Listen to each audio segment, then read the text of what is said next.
સર્વ શ્રીમદ ભગવદ્ ગીતા પ્રેમી ભાઈ બહેનોને મારા જય યોગેશ્વર. આજ તારીખ 19/4/26ના રોજ ગીતા સૂત્ર વિડીયો નંબર 36 છે, જેનું શીર્ષક છે મનની ચંચળતા.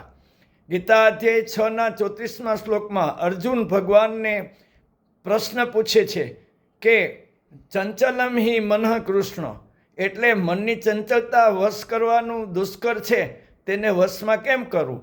પરંતુ પહેલાં આપણે એ વાત સમજીએ કે મન ભગવાને બનાવ્યું છે અને ચંચળતા હોવાને લીધે જ આપણે એકસાથે ઘણું જોઈ શકીએ છીએ, સાંભળી શકીએ છીએ, અનુભવી શકીએ છીએ. પણ તેને સ્થિર કરવાના ઉપાયો પણ ભગવાન શ્રી કૃષ્ણ બતાવે છે.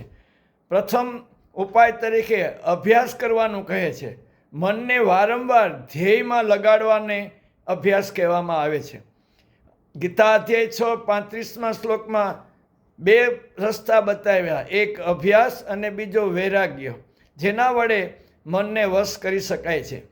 બે પ્રકારમાં પહેલો પ્રકાર અભ્યાસમાં એ છે કે પોતાનું જે લક્ષ્ય કે ધ્યેય છે તેમાં મનોવૃત્તિ લગાડવી, અને બીજી વૃત્તિ આવી જાય તો એના વિશે કાંઈ પણ ચિંતન કર્યા વગર તેની ઉપેક્ષા કરવી.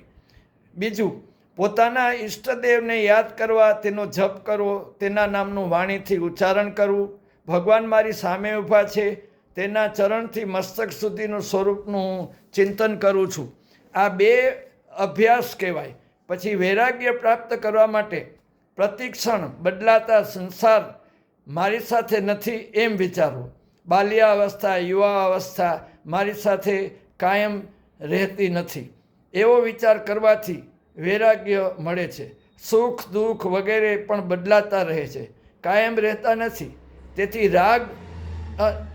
રાગ કે આસક્તિ વગર વિચારને છોડી દેવો, તેનું નામ વૈરાગ્ય છે.